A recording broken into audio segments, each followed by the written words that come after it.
Have you practiced saying Frank's name in the break? Frank. Frank. I can say Frank. Can you say Frank? I can say Frank. Cilluffo? Cilluffo, but I've been called a lot worse. Cilluffo. Frank Cilluffo is here. And Frank is a former Homeland Security advisor to President George W. Bush and a member of the Department of Homeland Security's Advisory Council.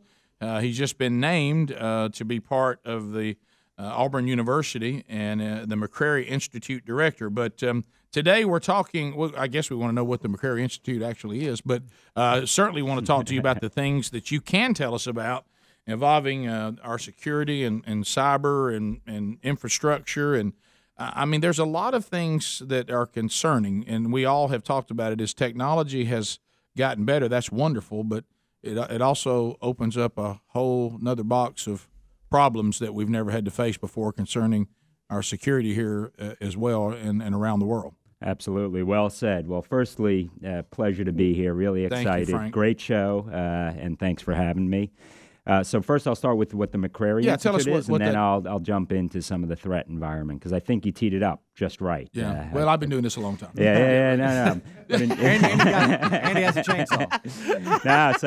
Sounds good. So, I mean, the McCreary Institute is named after Charles McCreary, who's a great Alabama, former CEO of Alabama Power. Okay. Southern Company and Alabama Power helped put that together. And it's focused on critical infrastructure, security, and cybersecurity. So basically, if we don't have lights, if you don't have power, you don't have a show, but a lot more is affected that can affect our national security and our, obviously, public health and safety. So emphasizing the need to protect our most critical infrastructures, what I call our lifeline sectors, our banks, our telecommunications, our transportation, water, and obviously the grid at the very top of that list. Ooh. So the idea is to sort of bring theory and practice together. Mm-hmm. So understand the threat environment, understand the vulnerabilities, understanding risk. But the reality is cybersecurity is everyone's business today. It's everyone's responsibility. Whether you know it or not, we're vulnerable. We're highly susceptible to people who wish us harm. And when we talk about the cyber threat, not all hacks are the same, nor are all hackers. When you read about it in the papers, it's kind of like kids' soccer. Everyone's swarming the ball, that shiny object. Mm-hmm. But the reality is there's some that are much more concerning than others. And at the very top of that list are nation states: Russia, China, North Korea, Iran. Underneath that, you've got foreign terrorist organizations that may not be at the same level of capability as nation states, but what they lack in capability, they make up for with intent. So we've got to take it seriously. And if you look at just how sophisticated ISIS's social media propaganda efforts have been, we got to take that seriously. Then you got criminal enterprises, and then you got anyone with an axe to grind. The reality is it comes in various shapes, sizes, and forms. Frank, let me ask you this. When we hear about hackers, and this has been hacked, and Facebook is hacked, right, and users are exposed, are the majority of those, because I know you study that, is it backdoor software? Is it technical failures? Or is it human error where people actually give away the keys to the castle accidentally? What do you see? How do these places get attacked most of the time? Big difference. Yeah, it's a great question, and the sad reality is it's all of the above. So vast majority of hacks actually occur through phishing campaigns where people are sending emails, you think it's coming from a legitimate source, and you're unwittingly giving away those keys to the kingdom. But you also have nation-state actors that have very sophisticated capabilities. And what makes this issue different than any other, I think, how many companies, even the biggest in America, went into business thinking they had to defend themselves against nation-state actors, against foreign intelligence services and foreign militaries? So it is all of the above, but the reality I envision is technology will continue to change.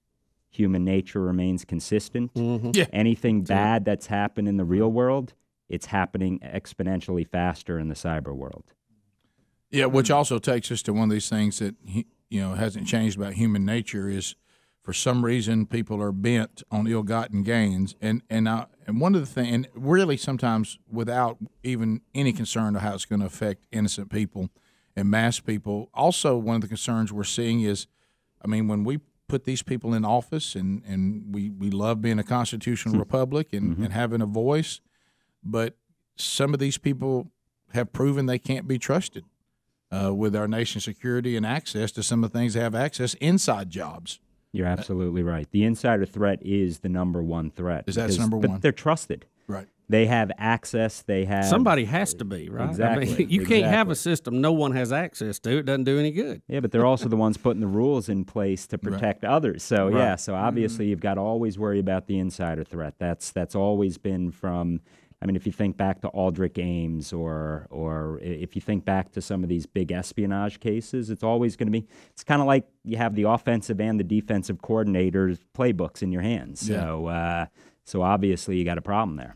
So, if you have say whatever company or industry you may be in, could be the power company, could be airlines, could be banking. How can they protect themselves? I mean, obviously, you have a certain level with passwords and all that kind of access, but what is the top level? How can you protect yourself? Is it to have a closed network you operate on? Is that the first step so that everybody can't have access to it, or at least you hope they don't? You do want to bifurcate information and only have certain information available to people who have the privileges, the rights to be able to have that information. But you, I think, raised a really important question. This is not a technical issue alone. Obviously, it's not up to the cyber guy to fix everything. This is really a C-suite set of issues. It's a governance issue. It's a board issue. It's a CEO's issue. So if an incident occurs, obviously the incident responders are going to be those cyber guys. They're going to be the geeks who get it done. But ultimately, you've got a communications issue. You've got CEOs losing their jobs not because of how poorly they handled the incident or the response, but on how poorly they communicated that to their shareholders, to their clients, to their customers, to their regulators. So it really is a C-suite issue. This is no longer a cyber tech issue. This is a big policy issue, and you can say the same for government, by the way. Bubba, like you said, what did you know and when did you know it? That's right. That's exactly what I want to know. It's back to that again. Yeah. And you know, they get kind of caught in the middle because people want them to be forthcoming about a hack that has happened, but if you say too much too fast, you may not figure out where it came from. Plus, you don't want to necessarily advertise a vulnerability that others are going to exploit. All right. We'll be right back. We got more to cover. Hang on. Rick and Bubba, Rick and Bubba. Frank Cilluffo is with us. Frank served as former Homeland Security Advisor to President George W. Bush, a member of the Department of Homeland Security's Advisory Council, and now is the director at Auburn University of the new McCreary Institute. And we're talking about cybercrime.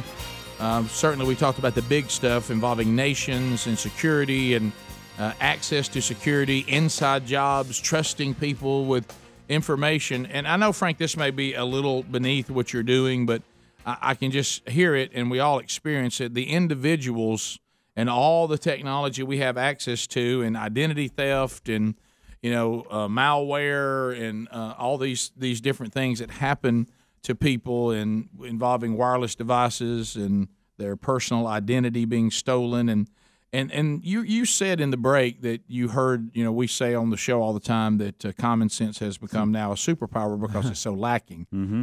And you said, look, let's start out with that first. With all this technology, common sense will solve a lot of the problems. Not all, but it helps you. You're absolutely right. I really think we need a degree in common sense in the cyber environment. I mean, people are giving away so much information. They're not using common sense when they're using some of the technology, certainly on social media and elsewhere.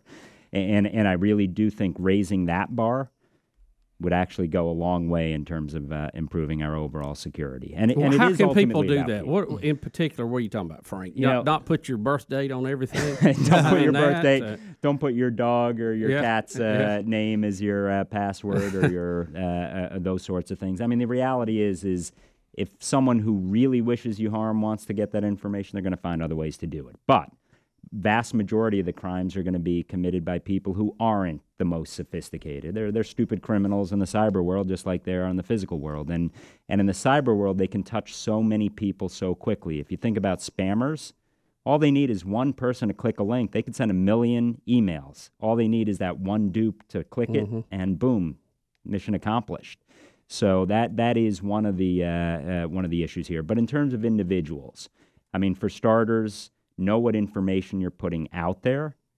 Come up with a good enough password in terms of something that's not so obvious. Use some characters. Don't use the same one for every account you have, because once that's exploited or compromised, all of your accounts will be. But also at the home. Ultimately, we used to say Homeland Security is about home security first. Right. You got to take care of your house. You got to take care of your family. The reality is how many people are still using the passwords that the routers were provided in the beginning, and how many of those are default or password or 1, 2, 3, 4, 5, 6, 7, 8, 9, 10. Right. So the reality is start with some of the good old common sense, but then it's also about informing your children. I mean, they're driving this train. Oh yeah. Yet they're not taking security into their mindset. So there really is a family role here, and it's not to be trite, but it really does start at home. If sometimes I look at these cyber criminals and I think you're incredibly creative. Why don't you just go and earn a living with all your talents legitimately? You know, because they are talented people, and there are some dumb ones, but I mean, some of it's quite sophisticated. You know, that's a great point. That's where a number of companies that are now prominent in the cybersecurity domain started as kid hackers. Right. Their intent was not necessarily criminal. They just wanted to prove that they could do something. So there are 3 phases. You call it a white hat hacker, a gray hat, and a black hat. Okay. So white hat are normally good hackers. You need a hacker to defend against hackers. You need to be your own hacker also. You need red teams to test your own systems. And then the black hat hackers are those that are criminal hackers. They're doing it for criminal gain, and it kind of the old Willie Sutton principle. Why rob banks? That's where the money is. That's where all the activity is now. Why rob a physical bank when you're going to get shot? Likelihood of getting caught is pretty high. They're going to go to cyber, and they can do it invisibly. They can cross borders. They can cross countries, and that's the reality we live in today. But turning people from the bad to the good is possible in this domain, and it's actually kind of worked. And one of the problems I have with our overall cybersecurity... Is that the gray hat people? Yeah, those are gray, and then they hopefully become white. Right, so right. The reality is they can become good guys too. But the truth is our whole cybersecurity strategy is reactive. We've got to change that. We've got to get to a proactive strategy. I mean, this is the only crime I know of where we blame the victim. I mean, think about it. A bank gets compromised, the energy company gets compromised, anyone gets compromised, who do you blame? You blame the companies. Because they didn't keep it safe. Because they didn't keep it safe. And they do have a responsibility, don't get me wrong, because they have so much information of all of us. But we got to put pain on the bad guys here. I mean, think about it from a counterterrorism standpoint. Would we just build higher walls? No, we're not going to. We can't ever keep up with that game. That's doomed for failure. We've got to start putting pain. There need to be consequences on bad behavior, and we've got to start with nation states, prosecute a lot more people in the criminal domain, and the reality is we're not going to firewall our way out of this problem. Yes, severe consequences for illegal activity. And there need to be. No I mean, doubt. if you think It's a about it, crime. any other crime, it's a crime. And here you've got nations. The problem is some of these incidents could really cause loss of life. So there have been a couple of incidents. I started Not All Hacks Are the Same, Nor All Hackers. 2 years ago in Ukraine, Russia was taking down the grid. I mean, they meant to signal they could do it because they followed up that attack with what's called a digital telephony denial of service. So when someone called the energy company to say they had no power, they were actually taken offline. So it was an intentional attack, and I think it was intended at us as much as it was Ukraine. And this was right around Christmas. It was the 23rd of December. It was To show us what pretty we darn can cold. do. Yeah. Yeah, it was demonstrating a capability. So you see the Russians sort of use Ukraine as their practice field. Iran is using Saudi Arabia and as their practice field. North Korea is using South Korea. Japan is their practice field. China's using everyone as their practice field. Right. But at some point, it all comes to a theater near you, to us. So they're testing the most sophisticated capabilities, and then it comes to us. Far as nation states, who do we need to be the most worried about?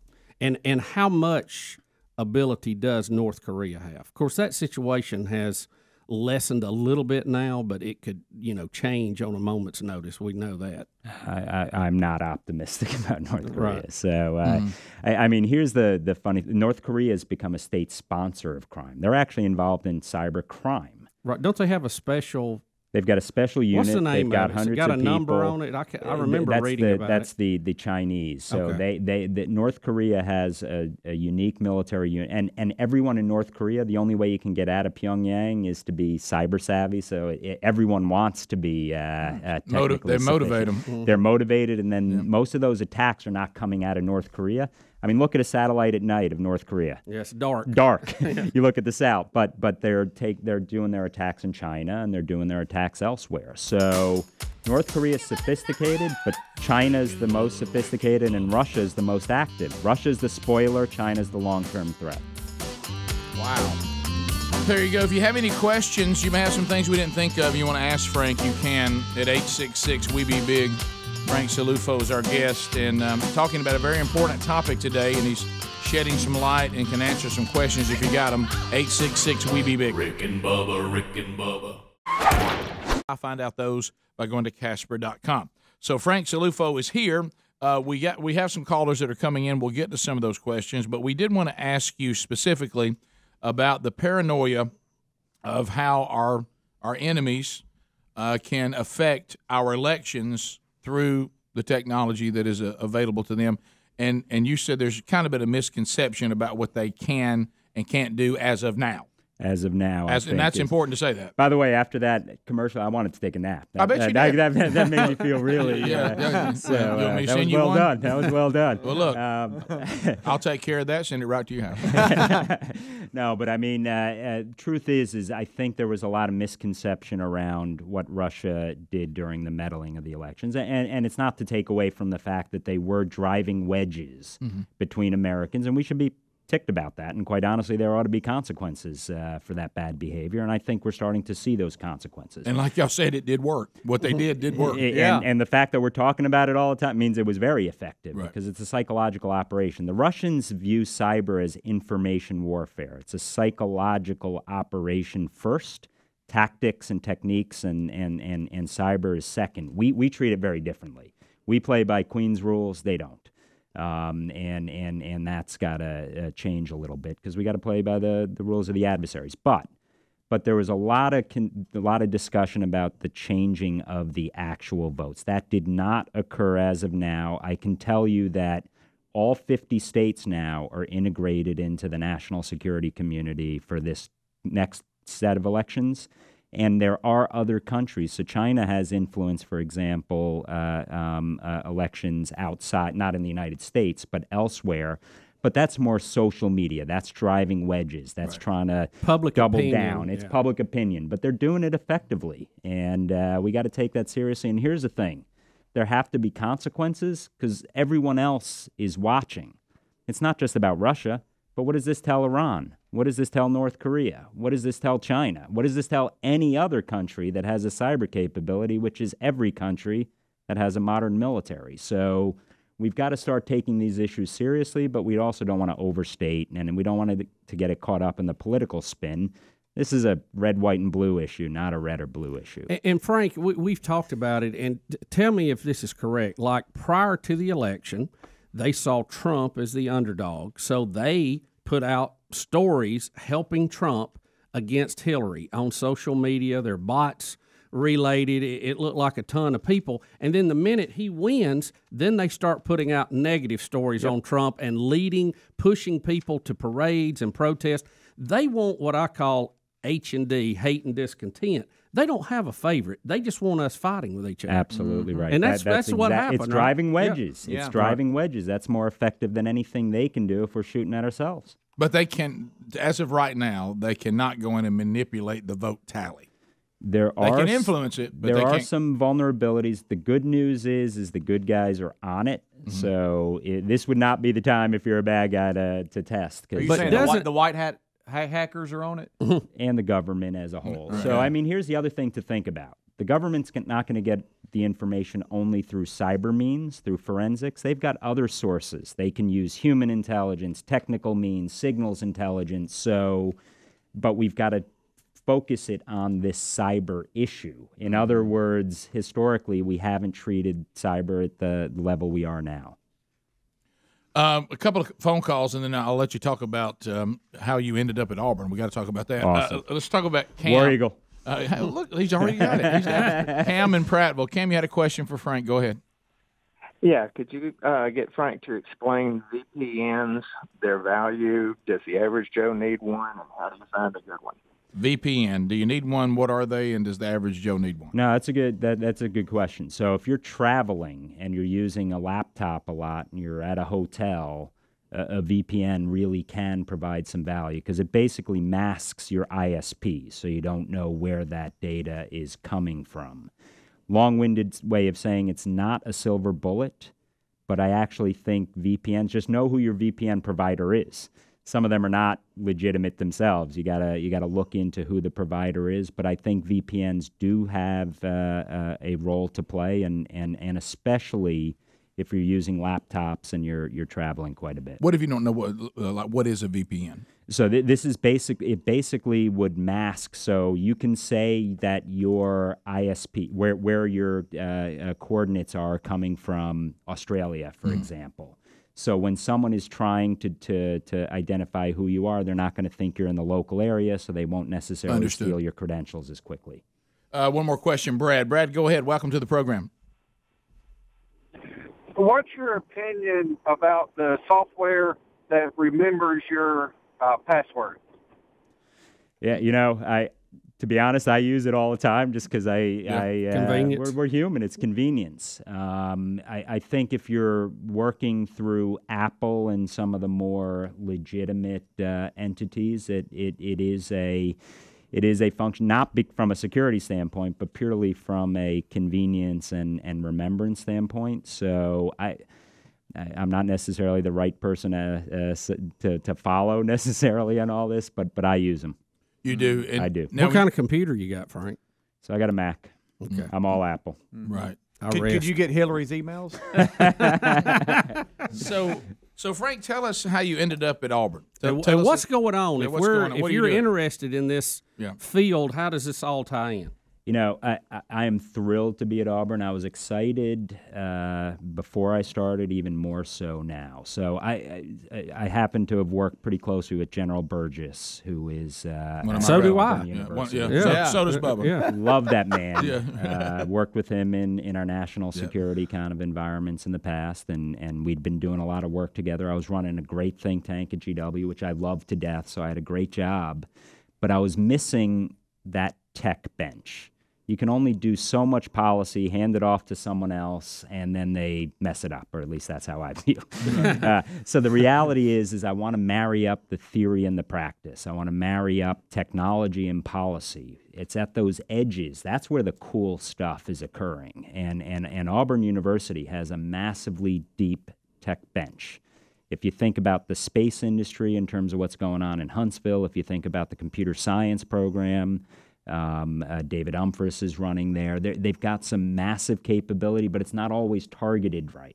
My idea is not to be too trite, but I try to break complex issues and make them simple because I'm a simple guy. But ultimately, I sort of call it breaking it down into my 3 C's. And this is what I see the McCreary Institute doing, is serving as a catalyst for all the good work that's going on campus. Not only in the College of Engineering, which is awesome, but beyond, because you have behavioral science, you have the economic component, the national security component, but also to connect with the right actors in D.C., in the government, but also the private sector. The private sector is on the front lines of this war. They have to be at the front. They need a seat not only at the table, they need to be at the head of the table. And then ultimately build a community, because there's lots of good work, but the whole is less than the sum of its parts. So how do you bring all of that together? And I'm really excited that the College of Engineering run by a rock star dean, and Chris Roberts is doing great things, and it's on a really good trajectory. And my hope is to bring that theory with that practice, make sure that we're arming tomorrow's workforce with the right tools and the right arsenals to get stuff done. There it is. Well, Frank, thanks for being with us today. It's been a pleasure. It's been a real pleasure. Thank you, guys. Rick and Bubba.